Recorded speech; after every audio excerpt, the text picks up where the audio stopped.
कंगना रनौत मंडी seat से इस वक्त पीछे चल रही हैं। बड़ी तस्वीर। निरर्थक बातें करते हैं।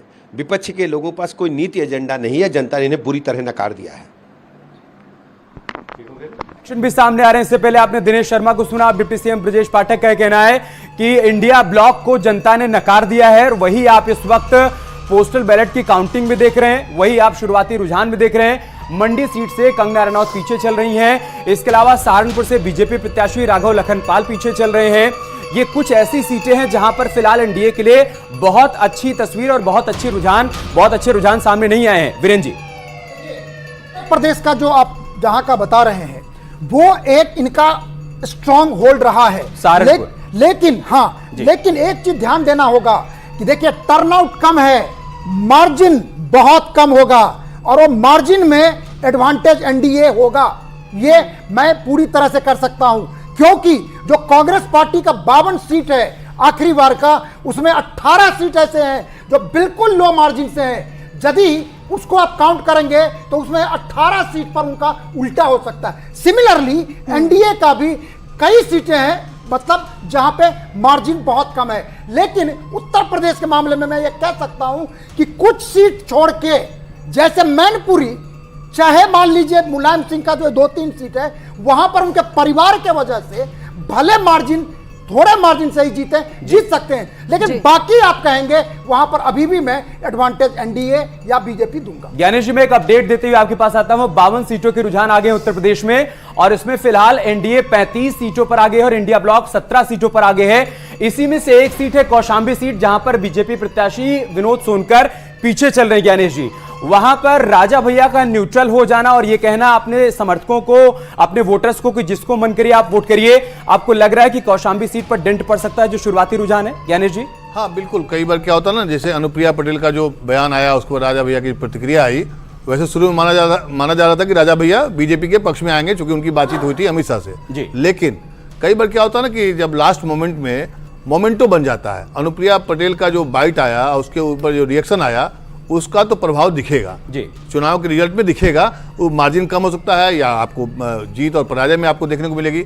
मुझे लगता है कि कई बार नेताओं को ऐसे बयानों से बचना चाहिए, लेकिन अब चूंकि आज रिजल्ट डे है, देखने की बारी। बिल्कुल ज्ञानेश जी, इस बीच एक और अपडेट, गोरखपुर से रवि किशन आगे चल रहे हैं। वहां से सिटिंग एमपी भी हैं और एक बार फिर से कंटेस्ट कर रहे हैं। गोरखपुर से रवि किशन आगे चल रहे हैं और ये इस वक्त की अपडेट सामने आ रही है। उत्तर प्रदेश में जितनी सीटों के रुझान सामने आए हैं, जितनी सीटों पर एनडीए आगे है उससे ठीक आधी सीटों पर आईएनडीआईए फिलहाल आगे चल रही है। यानी ये जो आधे अंतर का फासला है ये पहले रुझान से ही आईएनडीआईए और एनडीए के बीच में दिख रहा है। और ये तस्वीरें इस बीच आप देखिए पोस्टल बैलेट से जो काउंटिंग हो रही है, ये वो काउंटिंग सेंटर है, किस तरह से यहाँ पर तैयारियां की जाती हैं, कैसे ये काउंटिंग होती है, कितनी सिक्योरिटी होती है, पोलिंग पार्टीज किस तरह अपनी जिम्मेदारियों का निर्वहन करती हैं। तो ये वो तस्वीर है। हमारे साथ राजनीतिक विश्लेषक डॉक्टर परमवीर सिंह भी जुड़े हुए हैं, उनका रुख कर लेते हैं।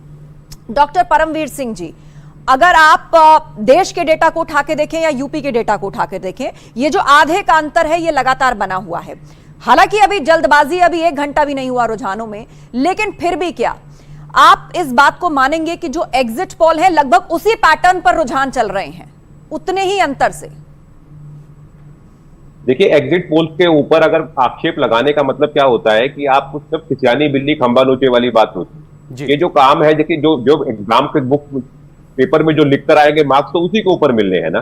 तो जो तमाम टीवी चैनल्स अपने एग्जिट पोल निकालते हैं, वो लोग सर्वे करते हैं, साइंटिफिक सर्वे होते हैं, तो वो लोगों से बातचीत के बाद में हुआ होता है। एग्जिट पोल में और असली चुनाव में 5-10% का हमने देखा है, ऊपर नीचे और ऊपर का भी रहता है। जैसे हमने याद करें गुजरात के चुनाव में, पिछली बार विधानसभा गुजरात में कहा जा रहा था कि भाजपा की सरकार चली जाएगी, आम आदमी पार्टी अच्छा परफॉर्म करेगी। दोनों बातें हुई, आम आदमी पार्टी ने अच्छा परफॉर्म भी किया, कांग्रेस सिमट गई, लेकिन भाजपा बहुत अच्छे मार्जिन से जीती थी। मध्य प्रदेश में कहा जा रहा था कि एंटी इनकम्बेंसी है 15 सालों की, लेकिन एग्जिट पोल में दिखाया जा रहा था बार बार कि नेताओं के बयान देखिए एंटी इनकम्बेंसी है, लेकिन एग्जिट पोल कुछ और कह रहे थे। तो इस तरीके से केवल आक्षेप लगा देने से आप केवल अपना जो मान सम्मान है या कह दीजिए मतलब अपनी साख है उसको 2-3 दिन तक बचा सकते हैं। बिल्कुल। हम क्यों कहते हैं कि चुनाव मतलब न्यूज 18, आप वो भी देख लीजिए डिजिटल प्लेटफॉर्म पर, यूट्यूब पर इस वक्त हमें 10 लाख दर्शक देख रहे हैं। मतलब उनको मालूम है कि अगर रिजल्ट को लेकर सबसे सटीक जानकारी कहीं मिलेगी तो न्यूज 18 पर मिलेगी। वीरेंद्र जी, मैं आपके पास आ रहा हूं एक सवाल लेकर। देखिए, मैं उत्तर प्रदेश की लगभग 45 सीटों पर घूमा और वहां पर जो मैंने वोटर से बातचीत की तो कुछ हद तक कहीं कहीं असंतोष देखने को मिला। 10 साल जब कोई पार्टी सत्ता में रहती है तो असंतोष बहुत स्वाभाविक है, लेकिन फिर भी सबका यह कहना था कि सामने ऐसा कोई मैजिक नहीं दिख रहा है कि हम इनसे डिस्कनेक्ट होकर उधर कनेक्ट हो जाएं। क्या वही रिफ्लेक्शन आपको देखने को मिल रहा है इधर? देखिए, एक उदाहरण देता हूं मैं जी।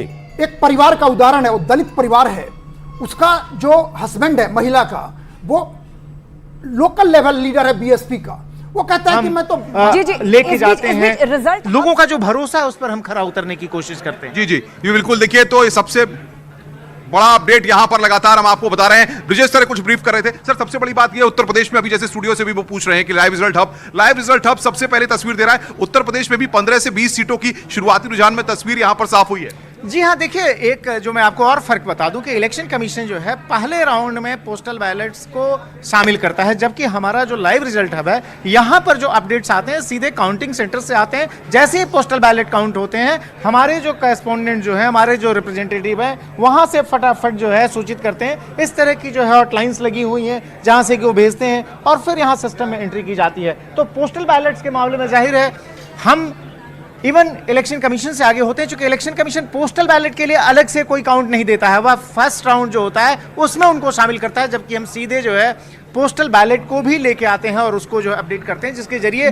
तमाम सीटों के रुझान आपको जो है पहले मिल जाते हैं, किसी भी नेटवर्क के पहले, किसी भी राइवल के पहले। ये हम दिखा भी रहे हैं लगातार। एक बार आप आए जरा बताएं कि किस तरीके से हम लोग लगातार यहाँ पर दिखा भी रहे हैं कि आस्था एक मिनट में आपके पास आ रहा हूँ, ये दिखा दें एक बार। देखिए स्पीड की हो, ये देखिए और जैसे कि 543 जो लोकसभा कंस्टिट्यूएंसीज हैं उनमें से 542 पे जो काउंटिंग चल रही है, हर काउंटिंग सेंटर से जो रुझान आ रहे हैं, जो ट्रेंड्स है वो सीधे सीधे रिफ्लेक्ट हो रहे हैं।